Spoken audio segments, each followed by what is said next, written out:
Hey, hey, hey, it's Tia, baby, and I am back with another video.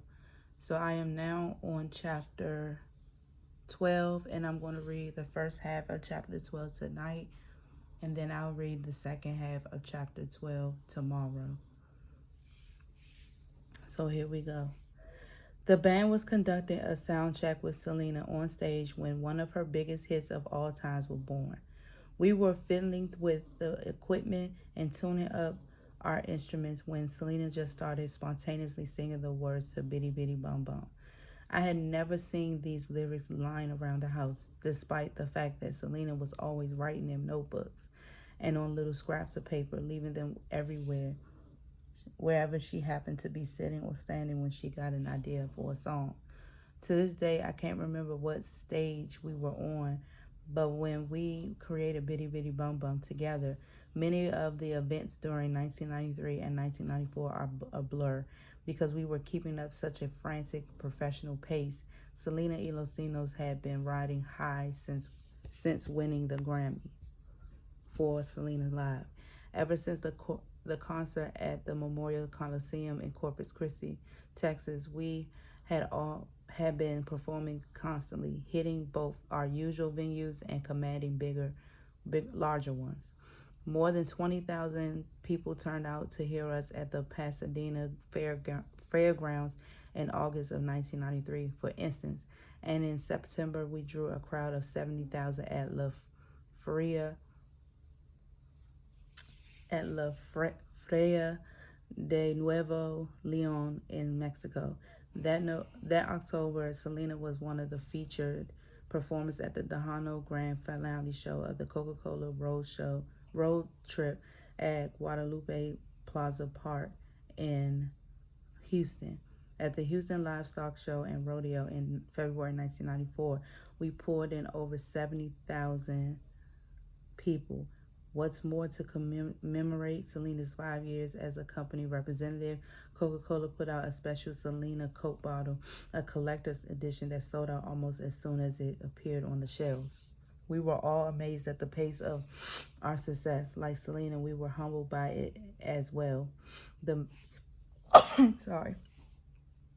The band members tried to just focus on doing what we did best. Play music together, rest truthfully because of the lights we couldn't usually see past the first few rows of people when we were on stage anyway. We're here we be on this little stage that felt disconnected from the world until we heard and felt all of this great energy from our fans that we feed right back into our music. And the night that Selena started singing the lyrics to Bitty Bitty Bum Bum was one of those great nights in 1994. The words Bitty Bitty Bum Bum are meant to be the sound of a beating heart, and this song tells the story of someone who is entranced by her crush, that her heart goes crazy and starts pounding whenever he walks by. As Selena tried out her lyrics, I started playing a guitar riff to accompany her, just having some fun. She grinned at me and kept singing. Stop, A, B, C, D, F, G called to me from the other side of the stage. What key are you in? B flat, I said. What are your chords? He asked.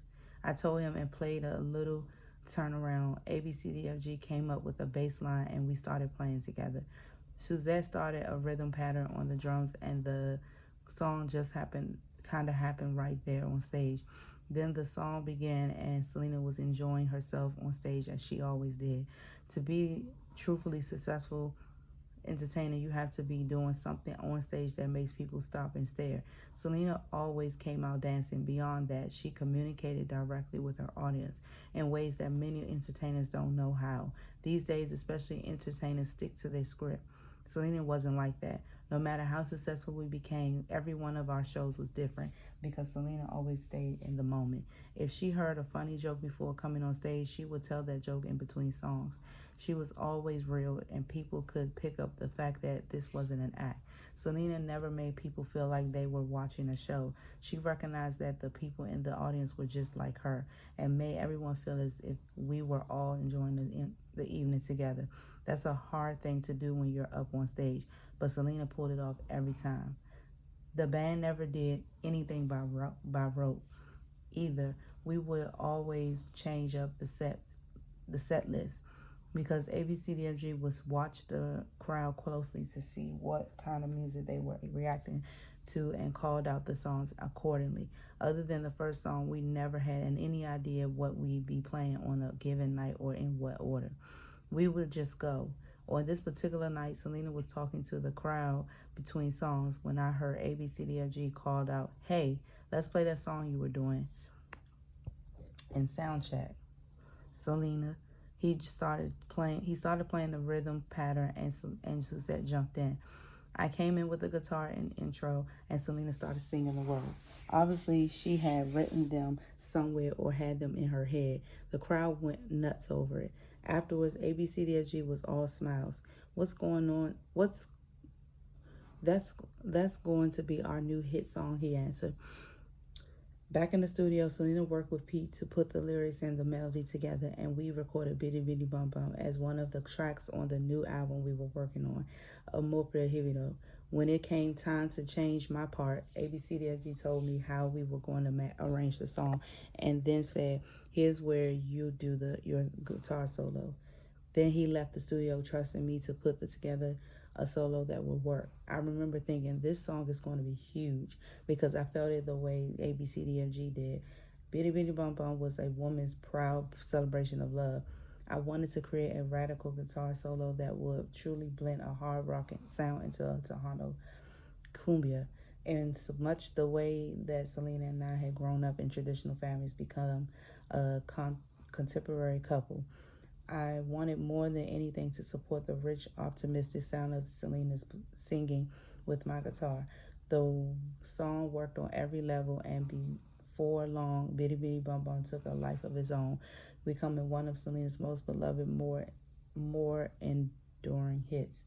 I don't know how that song just fell into place like that. I don't even know how to find time to make the next album. The more successful Selena became, the more we had to travel and the more pressure she felt. To add to her time constraints, both of the boutiques were now off the ground in Corpus Christi and San Antonio, and she was traveling in Monterrey.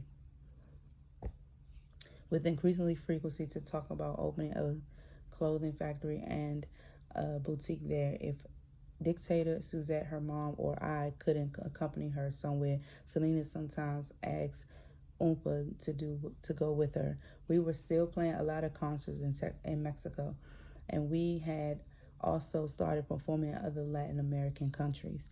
We were always treated like celebrities, more so than in the U.S., and given luxurious accommodations. In one hotel in El Salvador, for instance, I was standing by myself in the lobby when I suddenly realized that I was surrounded not only by the usual El Salvadorians, armed militiamen walking around in their army gear and carrying machine guns, but also by the U.S. Secret Service. I scanned the lobby to figure out the reason for all of the security, knowing it wouldn't possibly be us. I was starting to see former President George Bush and his wife, Barbara, standing not quite 5 feet away from me. I edged away from them slowly, trying not to look suspicious, afraid that somehow I'd make a wrong move and be shot on the spot. Another time, Selena and I were in the in playing a show in Monterrey when I saw billboards advertising the appearance of the Scorpions, a popular heavy metal band that I had admired since childhood.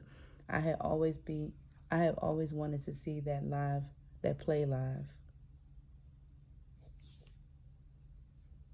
As we returned to the hotel after our show, I was feeling a little down, and that I hadn't known in advance that they were playing in Mexico too. Hold on, he said President Bush.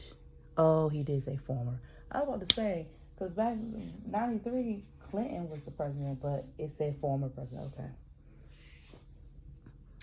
As Selena and I stepped into the hotel elevator with our security guards, a couple of other people were already there. One man was small in stature, maybe just 5 feet tall, and wearing a black beret. When he and the other man didn't move out of the way, Selena and I had to slip into the elevator behind them. Just as the elevator started moving, the smaller man in the front of me turned to say something in his companion, and I realized that he was Klaus Meine, the legendary lead singer of the Scorpions. I elbowed Selena in the side. What? she said loudly. I felt my face go hot. I didn't want the singer to know that I spotted him. Nothing, never mind, I said. It's no big deal. Inside, though, I was going crazy. Selena was still staring at me, so I jerked my head at the guy in front of us again and silently mouthed, "It's him. It's Klaus Main." Selena mouthed back, "Huh? What?" Finally, the Scorpions got off on their floor as soon as the elevator door opened. Closed. I started freaking out. That was him. I said, "That was the Klaus. That was Klaus, the lead singer of the Scorpions." "What? And you didn't say hi?" Selena cried. No, no, I didn't want to bother him. I dug my hands into my pockets. "You want to go down and find him?" She said. "Let's go get his autograph." "No, that's all right," I insisted. "He was one of the biggest stars in Mexico. I'm not going to go chasing him for an autograph." "I can't believe you said that. Why not?" "Because I'm not as brave as you," I said, and that made her laugh. During another tour in Mexico, Selena and Los Dinos played a big concert with a lot of other popular Latin American artists. One of them was Alexandra Guzman, known as the Queen of Rock in Latin America.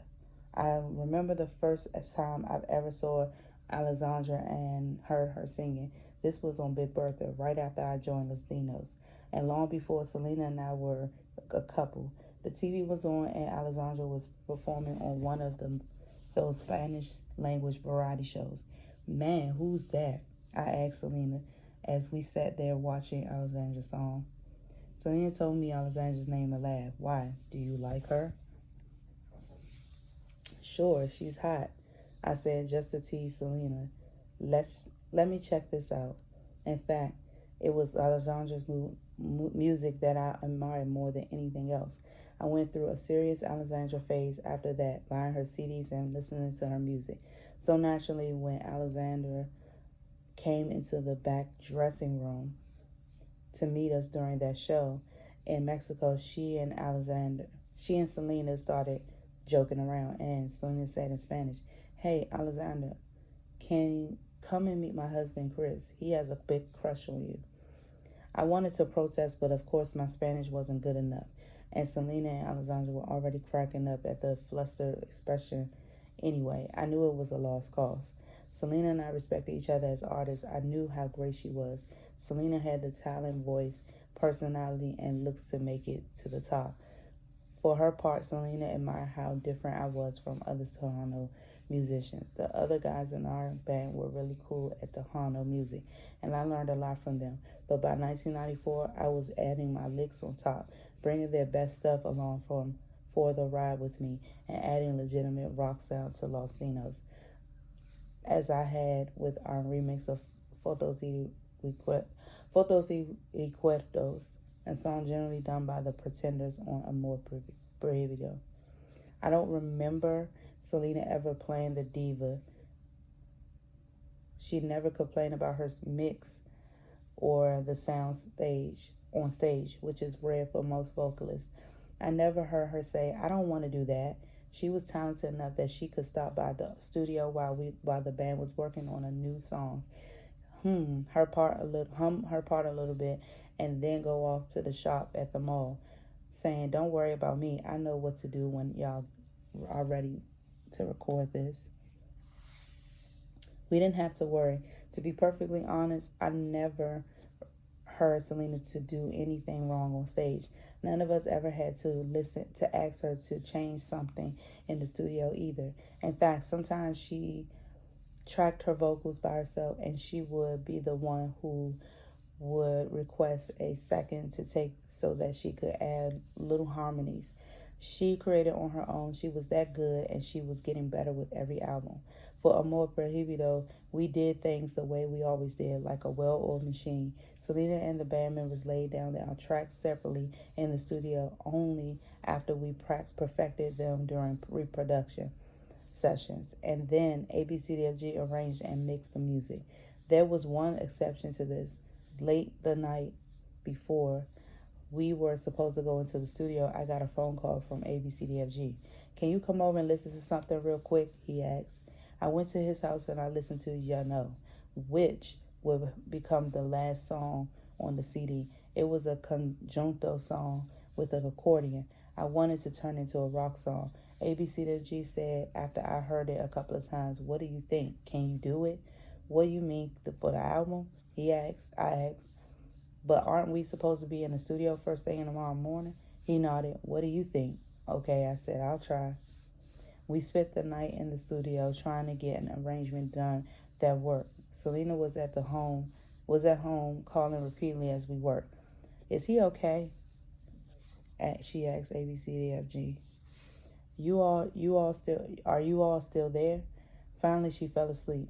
When we were finished, I walked from ABCDFG's house to ours, feeling just dead tired and wondering how I was going to get up in the morning, drive to San Antonio, and record this album.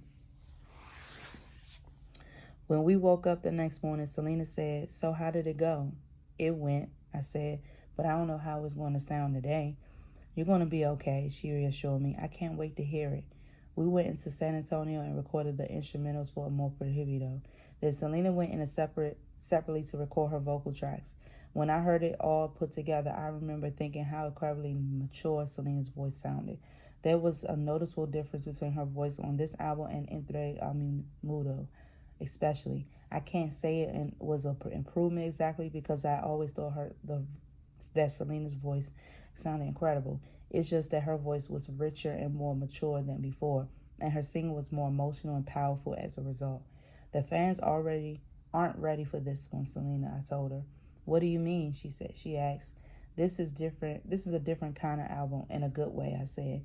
"You sound incredible, and ABCDFG is right. This is going to be a major hit." It was. Songs from Amor Prohibido we were all over the radio as soon as the album was released. The title track cultivated a #1 on Billboard's Latin chart to become the biggest hit yet in Selena's career. That song, along with No Me Queda Más, became the most successful singles of 1994 and 1995 in both the U.S. Latino communities and Mexico. Amor Prohibido went on to win Album of the Year at the 1995 Tejano Music Awards in January, where Selena was awarded top honors in 6 of the 15 categories, including Female Vocalist for an unprecedented 7th year in a row and Female Entertainment of the Year award. Bitty Bitty Bum Bum won Song of the Year. We were truly on a fast train now, and there seems to be nothing more success in our future. Every now and then, though, I look at my gorgeous, talented wife and wish that I could take her back to Jamaica where we could be alone again on the beach by the light of the moon to do something. So my last paragraph for chapter 12, and then I'll read the second half tomorrow. It was during this Friends time in 1994 that Selena and I hit the only truly rough patch in our marriage. Like most young couples, I suppose we were making the adjustment from the novelty of living together to the reality of handling pressures of daily life long term.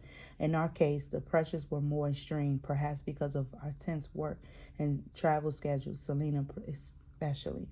Because Selena now had Oompa to accommodate her on the trips, I sometimes was able to stay at home, as I did when Selena had to fly to Los Angeles to make the music video Bitty Bitty Bum Bum, or when Selena and Oompa had business to conduct for the boutiques. Selena wasn't so lucky. She never ever caught a break.